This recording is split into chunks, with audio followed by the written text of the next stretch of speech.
Well, good morning, everyone. This is my stream. Today is August the 26th, and I'm going to do your spiritual principle a day in a meditation. I am brought to you by Hope Through Navigation. This is our Hood Recovery Services, and you can reach me at recoveryofhope21@gmail.com. I hope everyone's doing okay. I am looking forward to this meditation. So let me go ahead and get into the screen. All right, August 26th. Choosing intimacy over isolation. Oh, this should be good. Caring and sharing the NA way is the ultimate weapon against our alienating, isolating, destructive disease. Living Clean, Chapter 5, opening essay.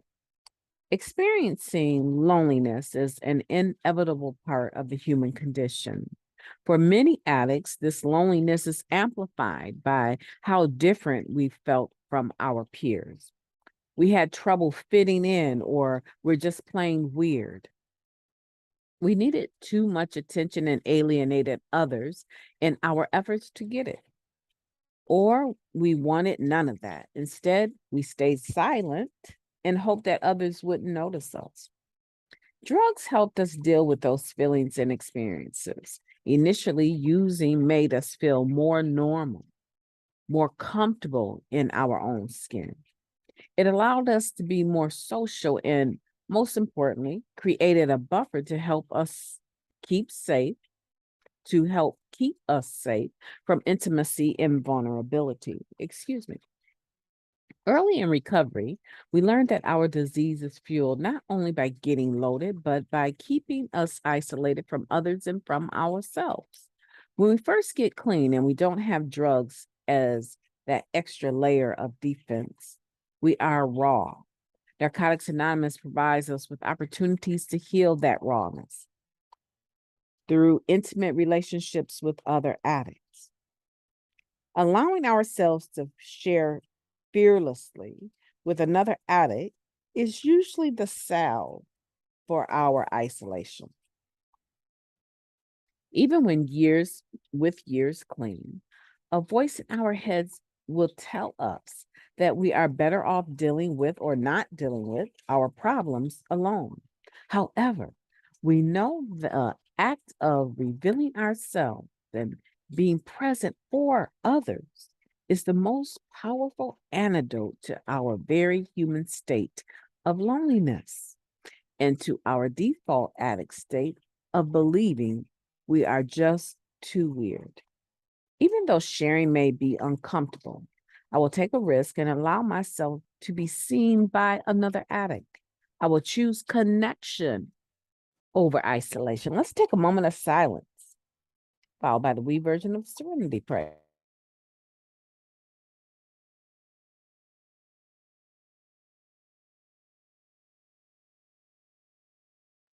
God, grant us the serenity to accept the things we cannot change, the courage to change the things that we can, and the wisdom to know the difference. August 26th. What a powerful meditation. I don't know. I really don't know. I feel like I had my feelings on my sleeve when I got to the program. I was easily offended in meetings. And because I understood that I cannot be put out of the meeting, I didn't quite understand that I could be put out of the building, but not necessarily the meeting. So I was a bit disruptive. I'm putting that mildly, right? I was very disruptive. And the things that I shared about, the way that I shared,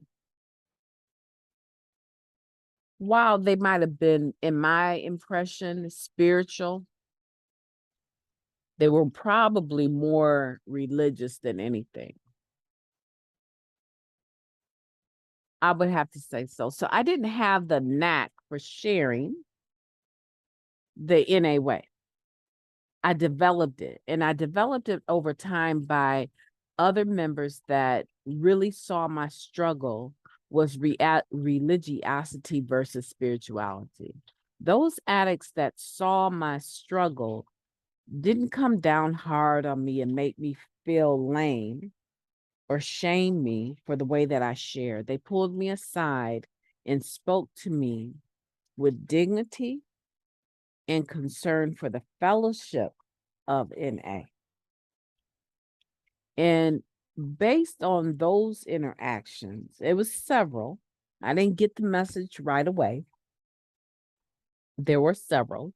But as I began to see other newcomers coming in and struggling themselves with being able to even say they had a higher power because of some poor experience they had with an individual in a church, I began to understand, even though that was not my story, I wasn't raised in the church, but I was raised with a religion, right? So I began to soften and I began to understand why the unity of the first tradition was so important and how and why I needed to tweak the way that I was sharing so that I would not take a chance on offending or running away the newcomer from a place that had given me life. So we grow up, I matured. I matured. And then I began to become more interested in other people in the meetings, relationships in the meeting. I came away from the alienation, pushing people away with my behavior. And I came away from the fluctuation from one extreme to the other of alienation and then to isolation. Whatever really would allow me to use my mouth there and say things in a way that would keep people at bay, only the people that really had an interest in me would even approach. So I got to the point where I didn't have to use that as a survival tactic anymore. I didn't have to use cuss words anymore. I didn't have to use exaggerated situations and circumstances to send the message of just how big and bad I was. And you better keep your distance if you know what's good for you. When you step to me, you better put some respect on them, because when you come to me, you better come with everything that you got. Every piston need to be blazing, because if you come to me and you call yourself checking me, you probably gonna get checked, right? I was just, oof, oh my goodness. So when we talk about this intimacy over isolation, I can relate. And there's probably still some people. I tell people I will forever and a day owe an amends to Narcotics Anonymous, because I was so unruly when I first got here. I was very unruly. I was the person that you weren't quite sure the meeting was going to go okay because you never knew what I was going to do or say. What a problem child. Right? I mean, I say that humorously, but really, right? Aren't most newcomers like that? Right, to some degree. They're either one or the other. They don't want anyone to notice them, or they want to be very noticed. I was not, however, I'm yawning, sorry. I was not, however, one of the individuals that spent a lot of time going out smoking. Well, in the beginning, you could actually go to the meeting where there was smoking right at the table, right? But I was not a person that was up and down, needing or wanting to be seen. That wasn't on my mind. What was on my mind was to get this recovery, listen to these old heads, you know, um, and enjoy some of the fellowship after the meeting. But there are people that come into the meeting, you can't get them to sit down for a second. They in the meeting and then they want you to sign a paper. Sit down. Have a seat. Hi, this one person I met through the Zoom platform for NA, he says, pull up a chair and sit all the way down. Come in the room, pull up a chair and sit all the way down. Right? That means put it in a chair and sit down. Go to the bathroom, get your coffee, be ready for the meeting to start, and contribute your presence and receive the present. So let's move away from isolating and alienation. Let's move into intimacy. So I have an assignment for you. I know I just gave you one in the Just for Today, but this is the spiritual principle a day of intimacy, choosing it intentionally. And so I want you today, if you are a person that is doing in-person meeting, I want you to notice someone and go ask for their number. And then within 2 hours of you leaving that meeting, I want you to text them. If it's late at night, just text them right away in the car.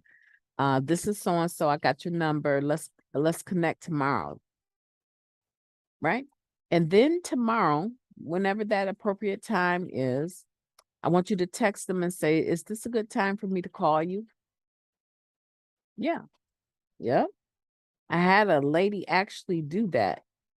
And you know what I told her? No, actually, it's not. But thank you so much for asking. That really means a lot to me. Let me text you back when I'm available. And I did. And do you know, we don't talk every day, but she and I talk. Can you believe it? Mighty Stream is talking to people on the telephone. Well, they don't call them telephones anymore, but the cell phone. Can you believe that? Mighty Stream is actually allowing herself to have a conversation with someone on the phone. If you know anything about me, you know I am not a telephone person. I don't mind texting. I don't mind sending emails. I am not a person that, and I know exactly where it came from, right? Um, so I am choosing intimacy over isolation, and you can too. If I can do it, I know. If I can do it, you can do it. I believe in you. Okay. So that's your assignment from this Spadna today, spiritual principle a day. Okay. In a meditation. That is your assignment for this Spadna. Okay. I want for you to intentionally give your number to someone in the meeting. And then I want you to text them. This is me. I just want you to save my number. I'll try to call you tomorrow and then text them tomorrow. Is this a good time for me to call you? And whatever they say, if they say no, just say when would be a good time. And then set a reminder in your phone to call them at that time. And when you get them on the phone, just say, hey, this is so and so. I just want to check on you. And man, it's so nice to watch your recovery. I love participating in the atmosphere recovery, but I just really get so much from such and such a real genuine compliment, right? Whatever it is. And then just say, I didn't want nothing. I just want to reach out. I'm working on developing a network that works for me. And I just thought maybe you would be one of those individuals that I could stay in touch with. Is that okay with you? And listen to whatever they tell you. Listen to whatever they tell you, what they tell you and what you sense as they're telling it to you, right? I want you to do that today. You're not weird. You're not a problem child. You're addict seeking recovery in the rooms of Narcotics Anonymous, and we have so much growing to do. We might as well get busy with it today. You know, daybreak is coming, and I have a zillion and 100 things to do. My brother-in-law's service is tomorrow. Um, it's my wedding anniversary. It's my late mother-in-law's birthday. These are some things today I want to spend some energy preparing gifts for certain people to let them know that I love them. On Sunday, which I'm sure I will remind you all, I will have 29 years in the program. I don't have any place on my list to go and collect a key medallion, not a key tag, but a medallion. I don't have anything like that planned. And that is amazing. So what that means is we're all going to meet here Sunday morning and we are going to have a good time. I think also on Sunday morning, you will be able to find a link and a time to join me in a Zoom meeting. I am going to do a meet and greet on Sunday for me, right? To celebrate my clean time. I'm going to do a meet and greet. It's not going to be very, very early in the day. Let's say around maybe 3 o'clock, right? Around 3 p.m. on Sunday, Eastern Standard Time. I'm going to have a link in the YouTube description, right? For both of the meditations on Sunday morning. And I might even put it in there sometime today because I could set that meeting up and it will be a meet and greet on Zoom. Come on in, grab a seat, get your coffee or whatever you're going to have. And it'll be late afternoon, so maybe hopefully ice water, right? And join me just for about an hour, not too long. I'll keep the rooms open from keep that room open from 3 to 4 p.m. Eastern Standard Time. And it's just a meet and greet. Everyone doesn't have to be in there at the same time. But if you would like to get acquainted just a little bit further, I'll be the lady with the in the room with the pink headset on.